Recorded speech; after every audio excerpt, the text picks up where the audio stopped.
ఆది సంస్కృతి అని ఒక డిజిటల్ లెర్నింగ్ ప్లాట్ఫామ్ను ఈరోజు ప్రారంభించడం జరిగింది.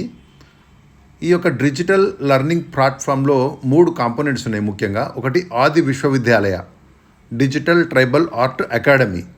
ఇందులో 45 కోర్సెస్ మనం అభ్యసించవచ్చు. ఆ కోర్సెస్ గిరిజన నృత్యాలు, గిరిజన పెయింటింగ్సు, వాటి యొక్క చేతి వృత్తి పనులు, వారి యొక్క గిరిజనుల యొక్క మ్యూజిక్, సంగీతము, జానపద కళలు, వీటికి సంబంధించి 45 కోర్సెస్ అందులో ఆఫర్ చేస్తున్నారు. వాటిని మనం అభ్యసించవచ్చు. నెక్స్ట్ రెండో కాంపోనెంట్ ఆది సంపద.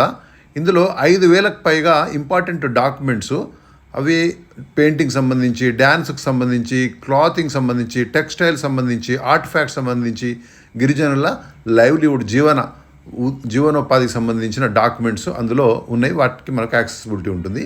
నెక్స్ట్ ఆది హట్. ఇది ఆన్లైన్ మార్కెట్ ప్లేస్ అన్నమాట. కరెంట్లీ ఇది ట్రైఫెడ్ వాళ్ళు ఆర్గనైజ్ చేస్తున్నారు. సో ఇక్కడ ఏంటంటే డెడికేటెడ్ ఆన్లైన్ మార్కెట్ ప్లేస్ ద్వారా ఈ యొక్క ట్రైబల్ ఆర్టిజన్స్కి ఒక ప్రొడక్ట్స్ను అమ్ముకోవడానికి అవకాశం ఏర్పడుతుంది. వాళ్ళ యొక్క జీవన నైపుణ్యాన్ని మనం పెంచవచ్చు, ఆర్థికంగా దోహదపడవచ్చు. ఈ విధంగా ఈ యొక్క ప్లాట్ఫామ్ను డెవలప్ చేయడానికి చాలా దోహదపడ్డది state tribal research institutes. So వాళ్ళతో సంయుక్తంగా ఈ యొక్క ప్లాట్ఫామ్ను డెవలప్ చేయడం జరిగింది. నెక్స్ట్ ఈ ఫస్ట్ ఫేజ్లో tribal research institutes Andhra Pradesh, Assam, Bihar, Chhattisgarh, Goa, Gujarat, Kerala, Madhya Pradesh, Maharashtra, Meghalaya, Odisha, Rajasthan, Tamil Nadu, Telangana, Uttar Pradesh వాళ్ళు ఈ యొక్క ప్లాట్ఫామ్ క్రియేట్ చేయడానికి చాలా దోహదపడ్డారు.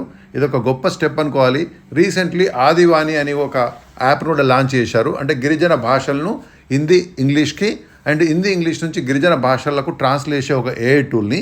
సో ఇప్పుడు ఇది ఆది సంస్కృతి అనే ప్లాట్ఫామ్ను క్రియేట్ చేశారు. ఈ ఆది సంస్కృతి అనేది గిరిజన సంస్కృతుల పరిరక్షణ, గిరిజనుల సాధికారతకు, తద్వారా వికసిత్ భారత్ 2040 వరకు సాధించే లక్ష్యాన్ని చేరుకోవడానికి దోహదపడుతుంది అని మనం అనుకోవచ్చు. కేంద్ర ప్రభుత్వము సబ్కా సాత్ సబ్కా వికాస్లో భాగంగా అందరినీ కలుపుకొని అందరి అభివృద్ధి కోసం అనేక చర్యలు తీసుకుంటుందని మనం స్వాగతించవలసిన అవసరం ఉంది.